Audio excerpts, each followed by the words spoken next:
Good morning students. आज online class में आप सभी का स्वागत है। अपने चर्चा कर रहे थे सिंधु संस्कृति सभ्यता। तो पिछले वीडियो में मैंने बताया था कि ये 13 लाख वर्ग किलोमीटर में फैली हुई है। तो ये उत्तर से जम्मू कश्मीर में है मांडा,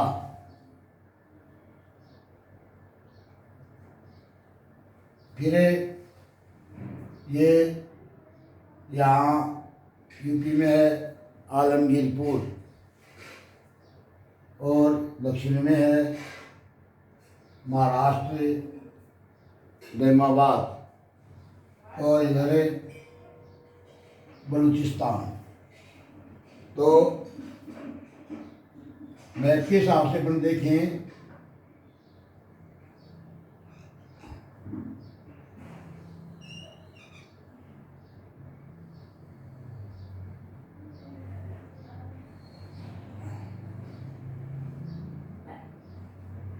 तो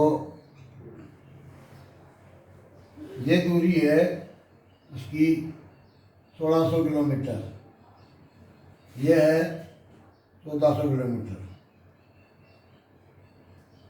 तो इसका क्षेत्रफल है ये 13 लाख वर्ग किलोमीटर, मतलब 12,99,000 है। तो 14 लाख 13 लाख ही मानो, तो ये इसका क्षेत्रफल है। तो विश्व की अन्य सभ्यताएं हैं, मेसोपोटामिया है, यूनान की सभ्यता है, चीन की सभ्यता है, मिस्र की सभ्यता है। इन सब सभ्यताओं से ये 13 गुना अधिक है।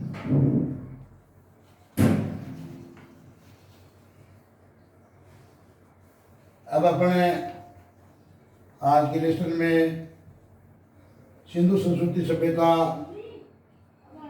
के खोजे गए प्रमुख स्थल, अभी तक 1400 के लगभग स्थल खोजे गए हैं। सबको तो याद रखना थोड़ा मुश्किल है, इसलिए मुख्य मुख्य जो स्थल हैं उनके बारे में अपन चर्चा करेंगे। तो भारत में स्वतंत्रता से पूर्व 40-50 स्थल ही खोजे गए थे, और स्वतंत्रता के बाद में भारत में 917 स्थल हैं, पाकिस्तान में 481 हैं, और अफगानिस्तान में 2। ऐसे 1400 के लगभग स्थल खोजे गए हैं। तो इनके बारे में अपन थोड़ी चर्चा करते हैं।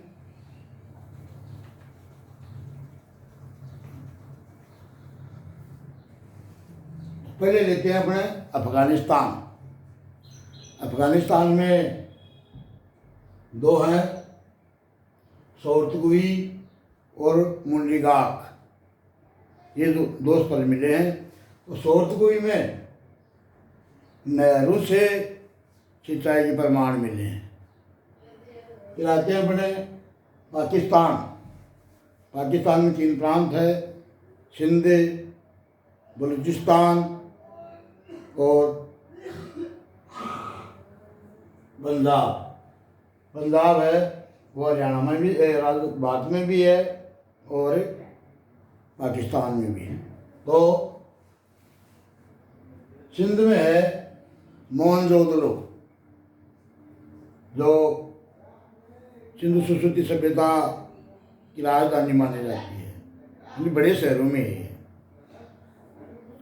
सहुंदड़ो, यहाँ कारखाने मिले हैं शंख के, मनके बनाने के। कोटदीजी, ये 3 स्थल हैं जो पाकिस्तान के सिंध प्रांत में हैं।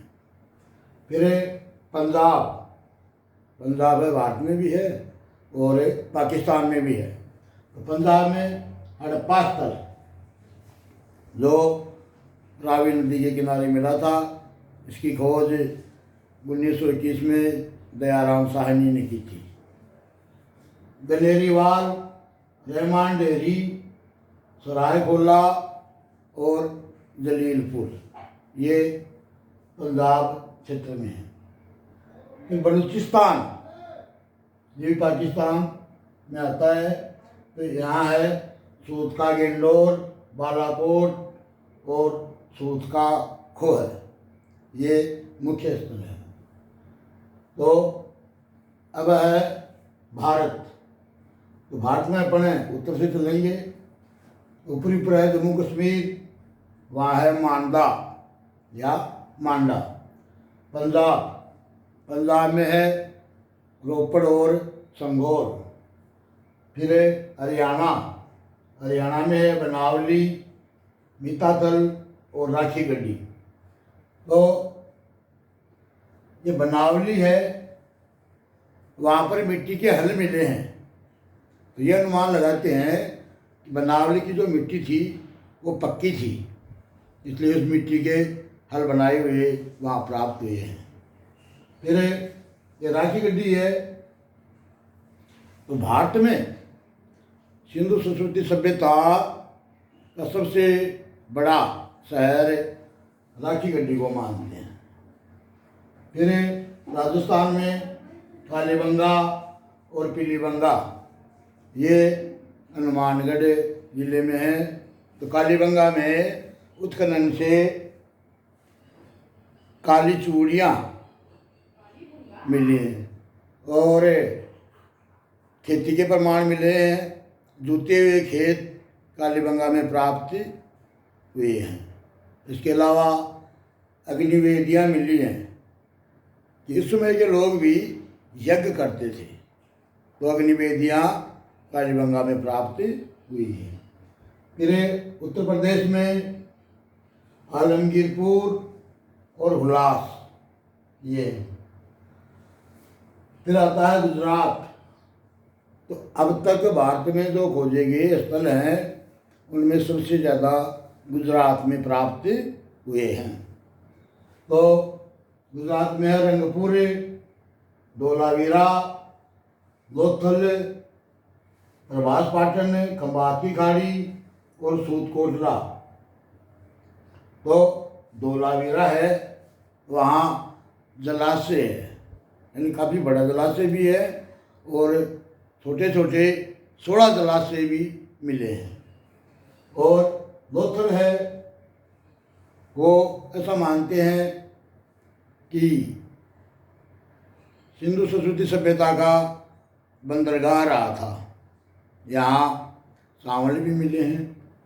इसके अलावा जो भवन निर्माण है तो सब जगह उत्खनन में 2 ही प्रकार के भवन मिलते हैं, लेकिन यहाँ लोथल में 3 प्रकार के खंड मिले हैं। और दूसरी विशेषता इनकी ये है कि इनके जो भवन थे वो मुख्य सड़क पर खुलते थे, यानी घर का जो दरवाज़ा था, मेन गेट, वो मुख्य सड़क पर खुलता था। अन्य सभी जगह जो भवन मिले हैं वो गलियों में खुलते थे। इसके अलावा ये सूदकोटला है, वहाँ घोड़े के अवशेष मिले हैं कि तो ये मानते हैं कि भाई सिंधु घाटी सभ्यता के लोग घोड़े का प्रयोग करते थे। तो ये वहाँ प्राप्त हुए हैं। अब है महाराष्ट्र। महाराष्ट्र में है बेमाबाद, जहाँ रथ की आकृति मिली है। अब ये है प्रमुख स्थल। अब अपना सरस्वती नदी की बात करते हैं, जो आज लुप्त हो चुकी है। तो सरस्वती नदी के किनारे ही बैठकर वेद लिखे गए थे और सरस्वती नदी उस समय की जीवनी थी। तो सरस्वती नदी का निकास है वो हिमालय की शिवालिक पर्वत श्रेणी है, वहाँ एक माना पर्वत है, उससे सरस्वती नदी का निकास माना गया है। और ये कुरुक्षेत्र, सिरसा, झांसी, कालीबंगा, अनूपगढ़, सूरतगढ़ होती हुई सिंध सागर में मिलती थी। तो ये 1600 किलोमीटर की लंबाई तक बहती थी और 3 से 12 किलोमीटर की इसकी चौड़ाई थी। तो आज ये लुप्त हो गई है। तो इसकी खोज के लिए पुरातत्वविद है डॉक्टर वी.एस. वाकणकर, उसने एक दल तैयार किया और 4000 किलोमीटर तक की इसकी खोज की। तो ये पाया गया कि पानी के अभाव में यह नदी लुप्त हो गई। या तो पानी मिलना बंद हो गया था या भूवर्गीय जो हलचल है उसके हिसाब से इन्होंने अपना मार्ग ही बदल लिया था। इस कारण से ये लुप्त हो गई। अब इसमें सरस्वती नदी और उसकी सहायक नदियों के किनारे सिंधु सभ्यता के सारे स्थल मिलते हैं और इसके 160 के लगभग बस्तियां हैं, वो इसके प्रवाह क्षेत्र से थोड़ी दूर मिलती हैं। तो इसलिए इसको सरस्वती सभ्यता भी कहते हैं। तो यह है सिंधु घाटी सभ्यता का मुख्य स्थल। अब अपनाते हैं सिंधु घाटी सभ्यता की विशेषताएं। तो सबसे पहली विशेषता है इसकी नगर नियोजन, कि उस समय के लोग इतने बुद्धिमान थे, इतने समझदार थे कि इंजीनियरिंग के हिसाब से नक्शा बनाकर शहर को बसाना। तो उस हिसाब से वहाँ सड़कें होती थी, गलियाँ होती थी, गंदे पानी के निकास के लिए नालियाँ होती थी। तो इस प्रकार से हर छोटी गली है वो बड़ी रोड पर मिलती थी। जैसे आज अपने राजस्थान की राजधानी जयपुर है, तो वहाँ हर छोटी गली आगे जाकर मुख्य सड़क पे मिल जाती है। तो स्थापत्य कला, नगर नियोजन, ये सिंधु सरस्वती सभ्यता की मुख्य विशेषता थी। तो आज अपने इसके बारे में थोड़ी चर्चा करेंगे। तो खुदाई में 2 प्रकार के भवन मिले हैं।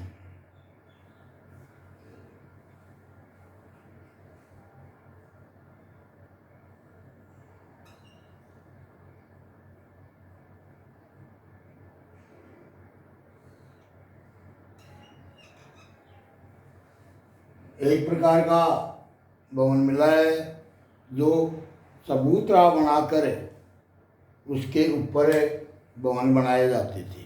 नीचे चबूतरा होता था और उसके ऊपर मकान बनाए हुए हैं। तो वो उन्हें शायद गढ़ या दुर्ग कहते हैं। तो उनमें शायद उस सभ्यता के राजा, शासक, पुरोहित या दैनिक वर्ग रहते थे, ऐसा अनुमान लगाया जाता है। दूसरा है निचला शहर। ये ऊपरी शहर है और ये निचला शहर। यहाँ आम जनता का निवास स्थान था, यानी आम जनता नीचे बनाए हुए मकानों पे रहती थी। तो वहाँ कच्ची ईंटों का प्रयोग ज़्यादा किया जाता था। अब ये दुर्ग है, गढ़ है, इसके चारों ओर परकोटा होता था जो मोटी दीवार थी, इसकी बड़ी ईंटों का बनाया था।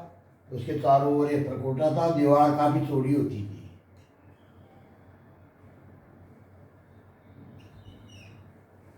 और जो आम जनता निवास करती थी निचले शहर में, वहाँ कच्चे मकान भी मिले हैं और कच्ची ईंटों का प्रयोग किया। तो 2 प्रकार के भवन प्राप्त हुए हैं, ऊपरी भवन और निचला भवन। ऊपरी शहर गढ़, दुर्ग और नीचे का शहर, इसमें शायद जनता निवास करती थी इसमें गनाडे वगैरह के शासक, पुरोहित, राजा ये निवास करते थे।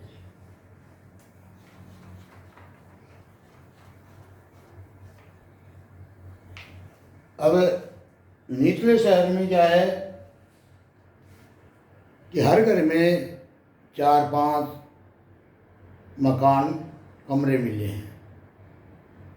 वो सब कमरे मुख्य चौक में खुलते हैं। मुख्य चौक में क्या था, वो खाना बनाना, सूत काटना, शायद ये काम होता था। तो हर घर में 4-5 मकान प्राप्त हुए हैं। अब सड़कें क्या है, ग्रिड पद्धति के हिसाब से, जैसे ये सड़क है, ये में सड़क है, इधर ये सड़क है,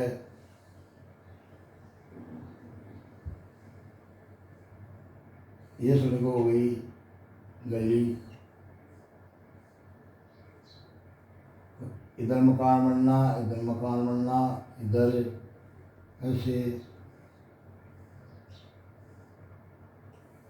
ऐसे मकान बने हुए हैं। एक ग्रिड पद्धति है, एक दूसरे को समकोण में काटती हुई प्राप्त हुई है। तो ये मकान है, इनके दरवाजे पीछे की गली में खुलते हुए मिले हैं, मेन सड़क पे नहीं मिले हैं। तो सड़कें हैं उस समय की 9 फुट से 34 फुट चौड़ी होती थी। तो ये मानना है कि वह शायद ये 34 फुट की रोड मिली है, वो राजमार्ग रहा होगा, यानी मुख्य मार्ग। इसके अलावा गलियां मिली हैं जो 1 मीटर से 2.25 मीटर चौड़ी, 1 मीटर में 3.25 फुट आते हैं। इस प्रकार से ये सड़कें और गलियां प्राप्त हुई हैं। कालीबंगा की सड़कें हैं, वो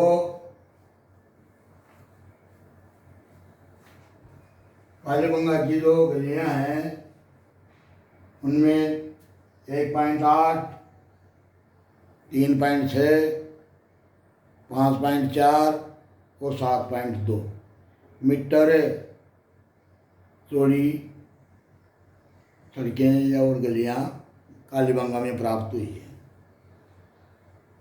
अब है जल निकास। आज भी अपन घर में गंदा पानी के निकास के लिए, बरसात के पानी का निकास के लिए नालियां बनाते हैं। उस समय भी ये नालियां बनाई हुई थी। तो घर से जो नाली निकलती थी वो मुख्य सड़क पर जाकर बड़े नाले में मिल जाती थी। आज भी यही व्यवस्था है कि हर घर में छोटी नाली होगी और वो मेन मुख्य सड़क पर जाकर मिल जाएगी। तो उस समय नालियाँ बनाने में कच्ची ईंटों का प्रयोग करते थे। उनको जोड़ने के लिए जिप्सम और चूने का प्लास्टर किया जाता था, यानी जिप्सम और चूना काम में लिया जाता था। बड़ी जो नाला होता था उसके बीच में शोषगर यानी चैम्बर होता था। आज भी होते हैं। देखो कोई कितना जाके इकट्ठा हो जाता है तो उस चैम्बर में से उसको निकाल लिया जाता है। ये व्यवस्था उस समय भी थी। और जो मुख्य नाला था वह गंदा पानी शहर के बाहर दूर ले जाता था। आज भी यही है। अगर जल निकास योजना और नगर नियोजन के बारे में ज़्यादा भी न समझ सको तो आज की जो व्यवस्था है, अपने घरों में नालियाँ हैं गंदे पानी के निकास के लिए, तो आज की जो व्यवस्था है वही व्यवस्था उस समय की थी। तो ये तो तुम्हें याद ही रहेगा ना कि भाई सिंधु संस्कृति सभ्यता की जल निकास प्रणाली के बारे में बताइए। वो याद नहीं आए तो आज जैसा अपन है, नालियाँ हैं, नाले हैं, उसकी तुलना करके लिख देना। और फिर वहाँ हर घर में स्नान घर भी मिले हैं, शौचालय की व्यवस्था भी मिली है। तो उस समय के लोग इतने समझदार थे, आज के जैसे ही इतनी बुद्धि उनमें थी। तो मुख्य विशेषताओं में यही है, स्थापत्य कला, नगर नियोजन। धन्यवाद।